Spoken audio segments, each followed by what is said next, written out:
I hate Pokopia because it makes me love Pokemon again. Let's talk about it. Yeah. Pokopia is actually just amazing. It's not like a revolutionary game or anything. I think that's the biggest thing I want to say is that Pokopia isn't like groundbreaking in what it does. It's not something that's like gonna change the world of Pokemon or anything, but what it does do, right, especially after a mixed bag of recent sort of entries, if you want to call it that, over the last, I want to say, decade of Pokemon, because it's been a bit messy recently. ZA, I personally will just say I despise that game, and it's funny because I had so many expectations for ZA going into it. I expected it to be a good game. I expected to have fun with it, especially with the new combat system and everything. I really thought I was going to have a great time with it. I ended up not really enjoying my time with it. It actually completely sort of destroyed my enjoyment of Pokemon in the moment of me playing through it. And I really was sort of just feeling done with Pokemon. You have to understand, as a content creator, I do these things a little bit differently than an average Pokemon fan. Like, a normal Pokemon fan will interact with Pokemon only within a specific amount of time during their day-to-day basis. For me, it's my job to talk about Pokemon, to interact with Pokemon, to play Pokemon games.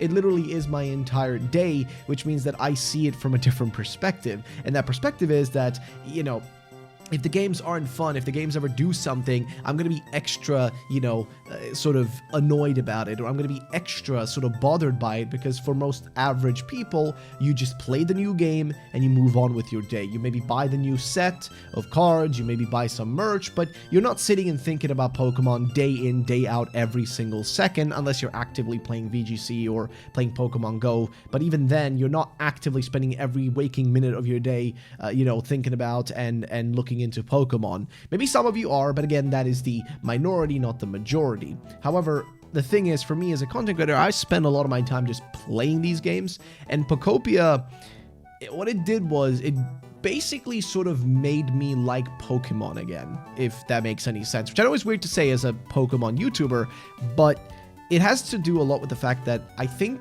in the last few years with Pokemon, especially for me as a content creator, it's just been a lot of, like I said, misses. I think ZA genuinely made me not want to play Pokemon again. That game just ruined any and all enjoyment I had, just purely for just not being a well-designed game. That's pretty much it. I think it was a bad game. I didn't have fun with it. I thought it was overall a bad experience with a few good things that they tried, but they just didn't commit. And so when I went into Pokopia, I'll be honest, I'm going to say it right now, I didn't expect it to be good. I kind of went in with the mindset of, it's just going to be an Animal Crossing clone. And it didn't end up being that. It actually ended up being one of the most fun Pokemon games I've ever played. And I think it has to do with one big thing, as opposed to games like Animal Crossing or really any games in that genre of like farming simulators or anything like that. So one thing that I never really got into with Animal Crossing was that I just didn't really have a sort of like starting point and something to sort of get me in. It's sort of just like, hey, here's an island, yap to a bunch of characters, and wait a bunch of hours to get the things you need to build a house. And it's just, I'm not the kind of person who really enjoys games where it's just, just go and make a bunch of stuff. I need a purpose, I need a goal. And I think what this game does really well is that it constantly gives you something to do. It constantly gives you something to interact with. And even though there are like time mechanics, and of course you can skip them if you want to be like dirty bastard like me, who, just skips, time skips and all that, because generally speaking, I don't like games that have time mechanics, especially because I played Farmville when I was younger. If any of you have played Farmville, you know exactly what I'm talking about. And there you had to wait literally hours or days and shit like that for something to grow on your farm. And as a kid, I was fine with it because I could just go to school and my day would pass and I'd come home and I'd be like, oh, look at my little farm, and oh, look at my sheep, they're all nice and happy, and oh, look, I've got some eggs for my chickens. Like, I'd be fine with that, but I didn't, like, as I grew, I sort of hated that in games. I wanted more fast-paced things. I mean, if you think about it, the games I play mostly, besides Pokemon, are games that are more fast-paced, shooter games, things of that nature, and only recently have I started getting more into, like, story games and things of that nature, like I used to play when I was younger. And what I realized with this game, as opposed to something like Animal Crossing, or really any game like that, even with the wait mechanic, again, is that you always have something to do. There's always, even though you might be waiting for your Pokemon Center an entire day to be built, you can spend the next hour of your time just messing around, going around, discovering little like secrets all over the map. And that's something, if you guys know me, if you know this channel, you know, like I love when I find little small details and things. I love when people share like, oh, I found this, or oh, look at this reference and stuff like that. It's really a lot of fun to me, just exploring the map and trying to find things. And this game does that perfectly. But there's also the fact that there's a constant sense of progression in a story sense. Sure, the story isn't necessarily like something, you know, groundbreaking, but it is still interesting. There's this hint of mystery with like, where are the humans? Where did everybody go? Are we literally in post-apocalyptic Kanto? That's a bit odd. Oh, there's a bunch of notes everywhere mentioning people from Kanto, and hey, even people from like Alola, and you know, we got a mention of Red, Ethan, Gladion even, and it's like all these mentions of different people and these references to the story, and you constantly feel like you're making progress. Is a beautiful feeling. And also just the Pokemon themselves. I feel like this is again where I wouldn't enjoy personally wouldn't enjoy Animal Crossing, is the fact that I just don't necessarily have an attachment to all the characters. I know people have like, you know, connections to like, I think Tom Nook and like what's the other ones, like Isabelle and all those characters. Like I know people have connections to them from maybe previous games and stuff, but I don't have any connection. I never played Animal Crossing when I was younger. I never played it on like the GameCube or DS or any of that. I never interacted with the franchise, so for me, going into it when it has a gameplay loop that I don't necessarily care for is harder. When Pokemon, right? Of course, I'm going into it at first as a YouTuber, and secondly as a Pokemon fan, but going in as a YouTuber, I didn't really like, as much as it might seem that I posted a lot of videos about it, the game doesn't really have a lot of that lends itself necessarily to videos. Like there are a few things you can do really that are fun from a content creation perspective, sure, but generally speaking, it doesn't lend itself the same way that regular Pokemon games do, right? With the, you know, competitive side of things or, you know, whatever else. But the game does lend itself a lot to the fan experience, because seeing like Bulbasaur wanting to like play like jump rope with you and shit, like seeing how the different Pokemon interact with each other, how they interact with you, how they're just talking to you. Even the writing is really nice and funny when they're like talking back and forth between themselves and all that. It's just, the game just oozes like charm. I think that is the biggest thing about this game. It just oozes so much charm, and because I have a connection to the franchise, because I love these Pokemon, these things, these creatures, because I have a connection to them in a sense, it does make it a lot easier to enjoy the game and get into it and sort of have this constant feeling of like you always feel like giddy as you're playing the entire game. You always feel like, oh, this is so awesome. Ooh. And that's how the entire game felt. I think the biggest thing I can tell you to how much I enjoyed this game is the fact that normally when I play games, right, I'll just kind of play them, and after a while I'll feel a little bit burned out, and I'll be like, oh, you know, I've been playing for 3 hours, or if I'm streaming, I'll be streaming for like, you know, maximum 3 hours, because I don't really care for streaming that much, but I'll be streaming for like 3 hours, and I'll be like, oh, yeah, I'm tired, I just want to go do something else, get some other work done, or do something, you know, else with my life right now, instead of playing more. However, I played for around 8 hours straight, and I didn't even realize 8 hours had passed. Like, when I saw the clock and I realized it was like 4 or 5 p.m. I think it was like 5 or 6 p.m. actually, in the afternoon, as I was like still streaming, I was like, wow. Oh, wow. Oh, okay. Like, damn. Okay, wow. I did not realize, like, that much time had passed.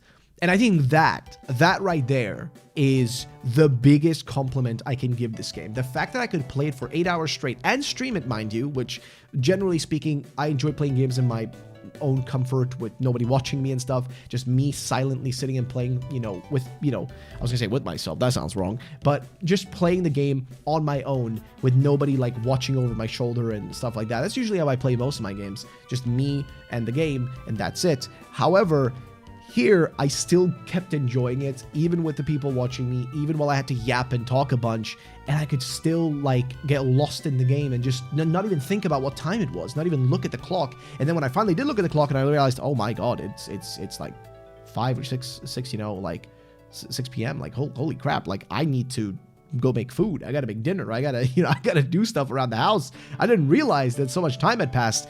And I think that is the best thing I can say about this game. The fact that I was enjoying it so much, I didn't even have to look at the clock. I was enjoying it so much that I didn't even realize what time it was.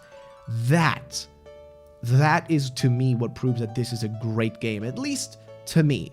obviously, I'm going to say it like this. If you're not into these sorts of games, I still think this game will appeal to you. Like, even if you don't care for games that are all about, like, farming or building out like little civilizations or whatever else, even if you're not really into it, there is still some element, I would almost say, of like enjoyment that you can get out of this game, even if you don't care for those things. Even if it's not your cup of tea, I still think this game has something to offer. Like I said, progression in the game is honestly perfect. I don't know how else to put it.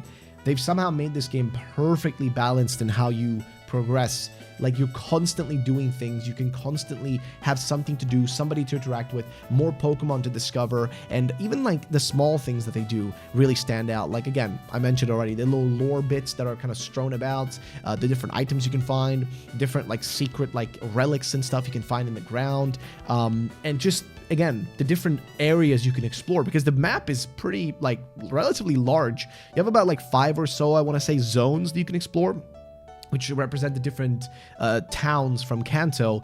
Now, of course, all of the towns are not in the game. I know we had Palatown, Vermilion, Celadon is in there. I think Fuchsia's in there. It's the first one you're in.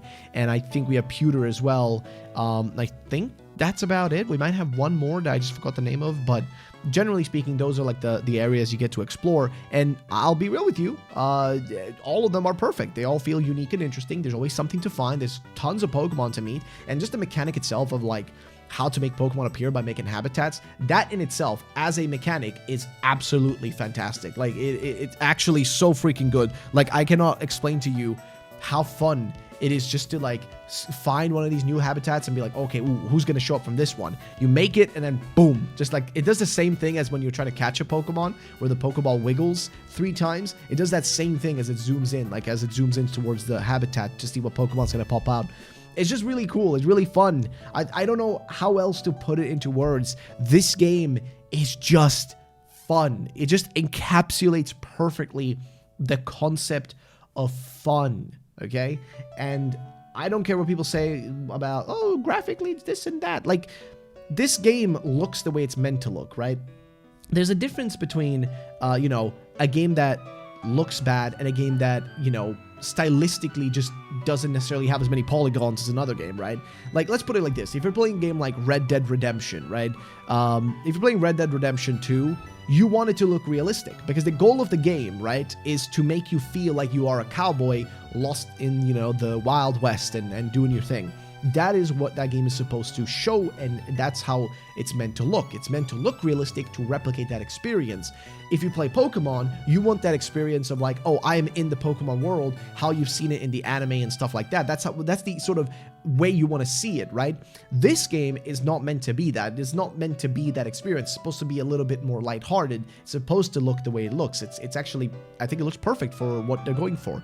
Graphically, it's not like something mind-blowing, but it doesn't have to be. That's the main important thing. It doesn't have to be. Whereas I would say something like Winds and Waves or Scarlet and Violet or even ZA, they do need to look better. Not like hyper-realistic. That's not the point. They just need to look better. They need to look like... They need to make sure that there's a consistency in the art style, that the art style looks consistent the entire time, so you can actually get lost in the world, so you feel like you're in that Pokemon world, that you're there, you're actually a trainer experiencing and traveling whatever region you're in. They need to translate that well, because when we were kids, when we were playing, I mean, again, I don't know how many of you guys played the old Pokemon games or grew up with them. I grew up with Pokemon Ruby, Sapphire, Gold, Silver, and those games. That's what I grew up playing, and I just remember that you sort of had to fill in the gaps yourself, because the graphic style was always the, sprites, and the sprites were always consistent. You wouldn't have like moments where like you would have sprites and then you'd have like a 3D character show up and you'd be like, well, excuse me, that makes no sense. That's a little bit out there. Like, oh, what's this? You wouldn't have moments like that. They weren't really a thing, right? You would never have moments like that appear in the game, which is fine, because that's what you're not meant to do. You're supposed to have a consistent style. Sure, there are media or games where you can mix style together. I think actually Smiling Friends is a good example of like mixing styles, but that is an artistic choice. Pokemon, with more recent 3D games, they're not making an artistic choice by adding in shitty looking textures on, the walls and stuff and making balconies like PNGs.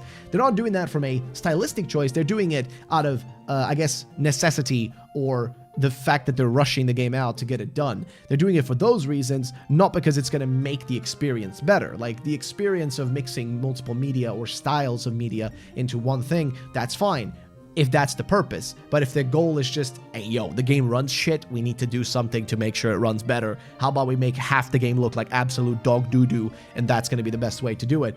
See, if we had moments in Pokopia where the game genuinely, like, just decided to go from X to Y to Z to A, B, C to, like, in style, then yeah, I would have something to say. But no, the game is stylistically consistent. It always looks like consistently the same. There are no lag issues. There's no lag spikes. There is no graphical issues. I've seen nothing in the entire game where it's ever sort of jagged between, like, oh, now it looks good, then it looks bad, then this area doesn't look as good as this area, or this, graphic. No, it's consistent throughout. And also, because the graphical style is a little bit, like, let's say, not hyper realistic or whatever you want to call it, because it's stylized to be cartoony and jovial and sort of like round around the edge. Well, round around the edges? Does that make any sense? The point is, it looks very jovial and fun. It's supposed to be a bit more of a friendly, a more pleasant game, a kid-friendly game, if you want to say.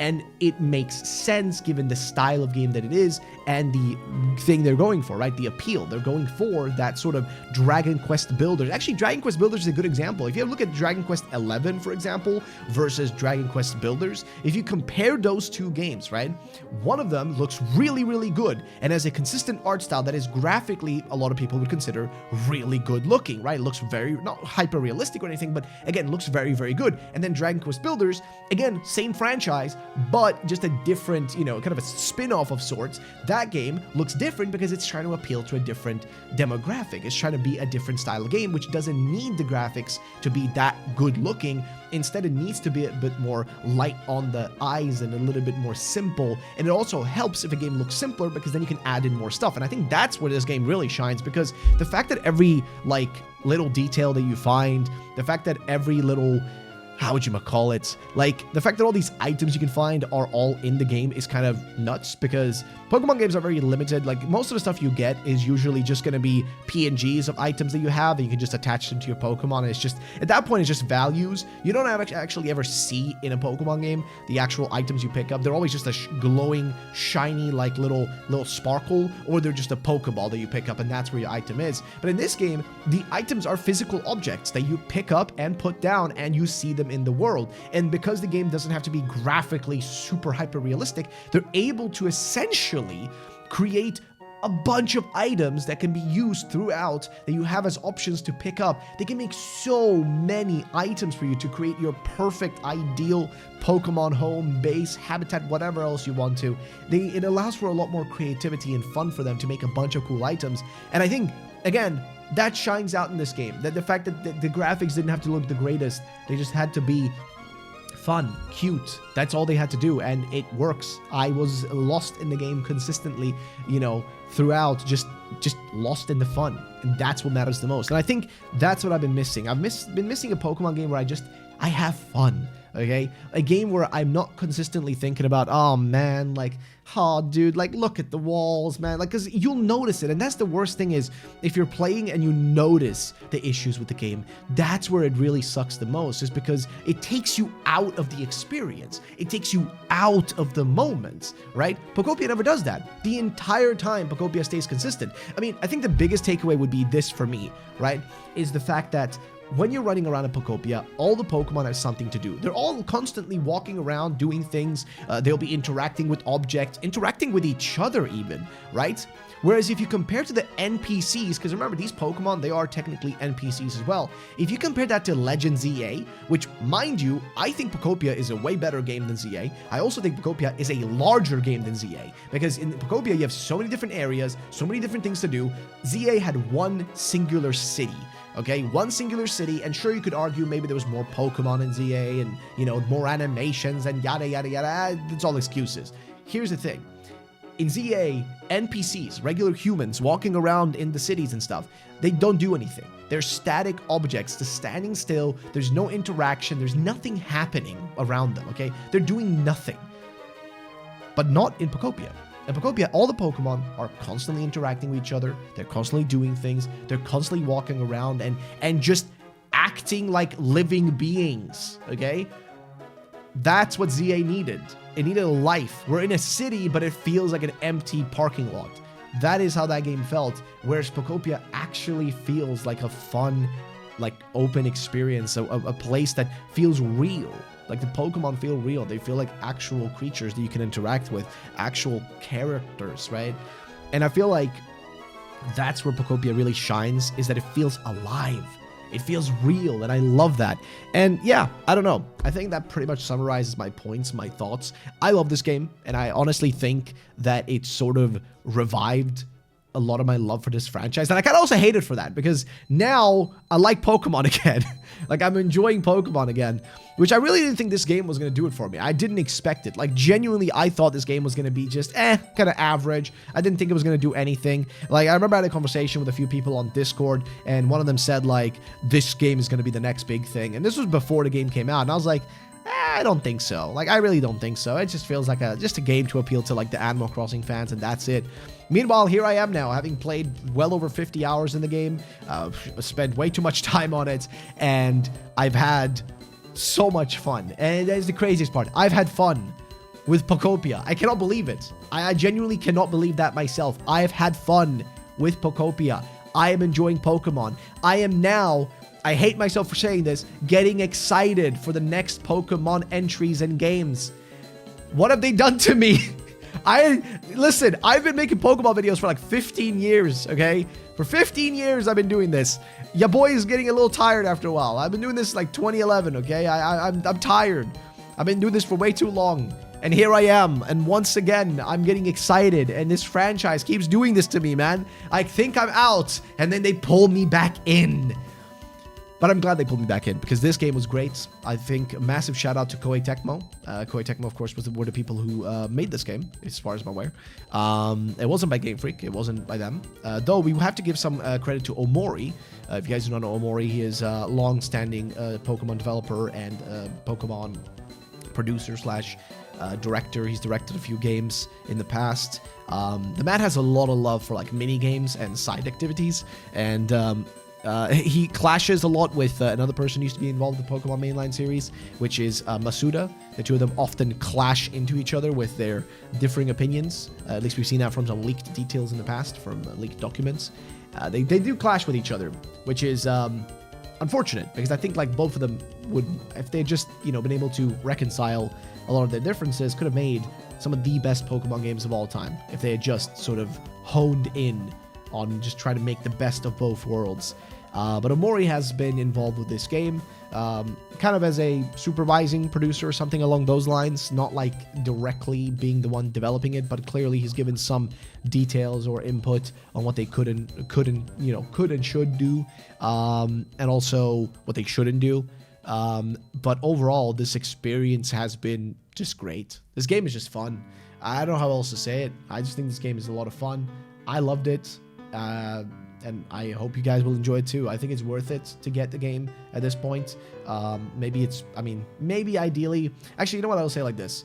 I don't think any game is worth $70 or $80. I don't think any game. Doesn't matter if it's Pokopia, doesn't matter if it's Skyrim, doesn't matter if it's GTA 6, does not matter which game it is. I don't think any game deserves to be charged $70 to $80. But if you have a Switch 2 and you don't already have any other games, or you have the money to burn, you might as well. If you really want to. I don't think it's worth that money. Again, that's just no game is. I don't think any game is worth that money. I don't like the digital game key card, because the end-all be-all truth on that is, and some people don't realize it, because people, to be fair, you should be living in the now moments, right? You shouldn't be like thinking about like whatever, like, oh, what are you gonna be doing like 15 years from now? But the reality is that game developers do not want you to keep your games. They want you to just rebuy games over and over. And Nintendo are basically the Disney of gatekeeping their own products.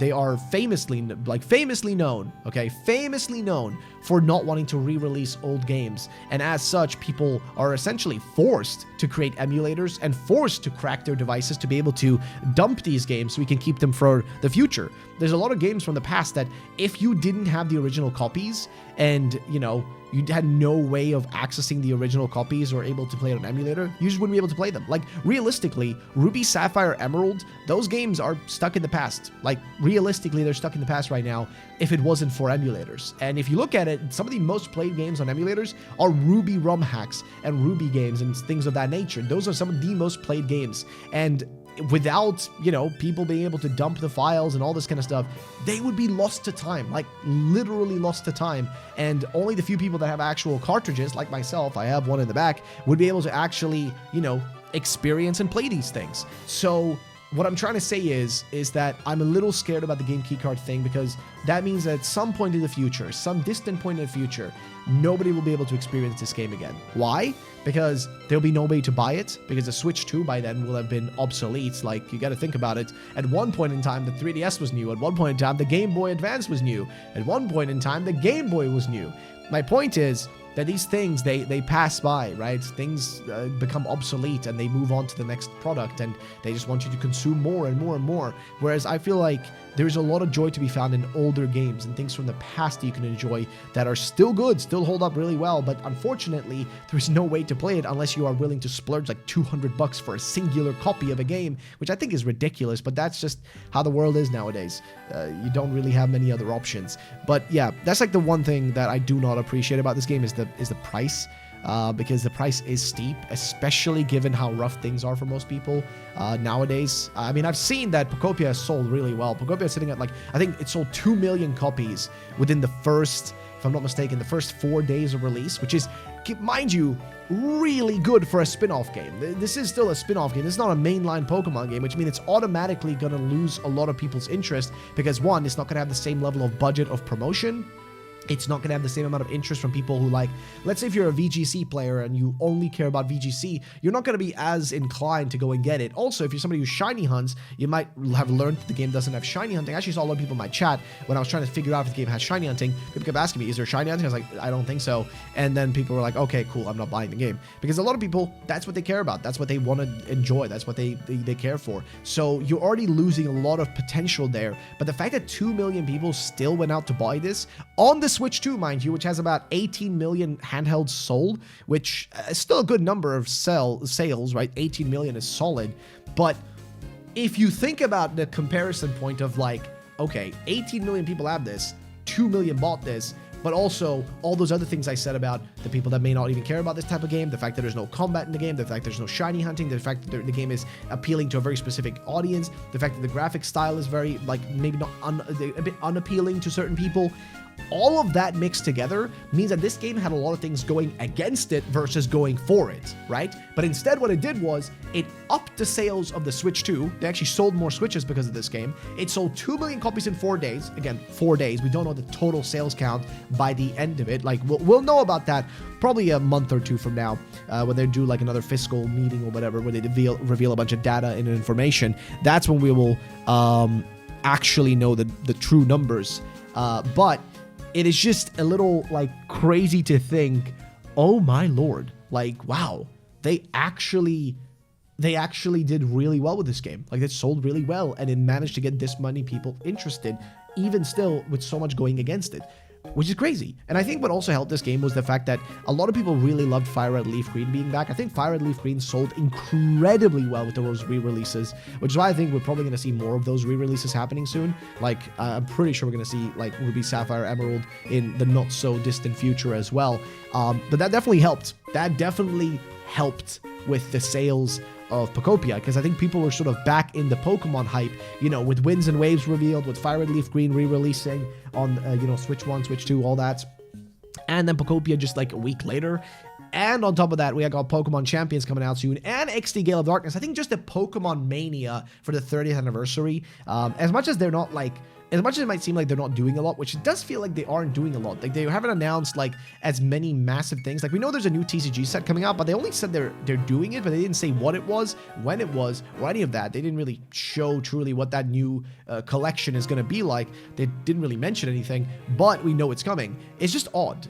So it makes you kind of wonder, like, are they going to try throughout this entire year to sort of do, like, a little bit of, like, mini drops of stuff throughout the entire year? Because ideally, that's what they should do. It's the 30th anniversary. It's a big anniversary, as opposed to the 25th or something. It's been 30 years of this franchise. It is about time that they drop some, you know, something big, you know, some bombastic stuff, you know, for this anniversary, and so far they've been going pretty strong. We got Fire and Leaf Green already in February. We got March for Pokopia. We also got Pokemon XD Gale Darkness and Pokopia, Pokopia, jeez, for March. And we also have April for Pokemon Champions. But then for May, we don't really have anything announced. June, July, nothing. August is Pokemon Worlds Championships, so we got that. September, we got nothing. October, we got nothing. November, we got nothing. And December, we got nothing. So it's like, I hope, I mean, then again, I say that, but we know the TCG set might happen for around May or June or something like that, so at least you have something there. Again, I just hope that they're going to announce a bunch of stuff, and there's going to be a bunch of things like that. But other than that, Pokopia is amazing, and that's where I want to end it on. It's a great game. I think it's a great game. If you own a Switch too, and if you, I mean, you would probably, I would probably, like, wait a little bit, see if the price goes down at all. I think in stores usually, like if you go to a local store, there are a lot of stores, especially if you're in Europe, there will be a lot of stores that will lower the price after a while, if you want to get the game key card or whatever. And if you want to get a digital, yeah, you're just out of luck. You're just going to have to wait until the price goes down, which it barely ever does. But if you really want to get it, and if you can afford it, I wouldn't tell you not to, is what I'm going to say. And like I said, though, I still don't think any game is worth $70. Doesn't matter if it's... I wouldn't even say it's worth $70, even if it was the Pokemon game that features every single region ever created all into one game, with the best graphics ever made, with the best exploration, with 3,000 hours of potential gameplay, and the best Pokemon story ever made, and yada, yada, yada, yada. I still don't think it's $70 for a game is worth it, ever. Especially because they just keep bumping the prices. I think I've even seen games being going for 80 now too. So yeah, just that's all I'm going to say. But yeah, ladies and gentlemen, that's going to be it for today. Thank you all for watching, and I'll see you all in the next one.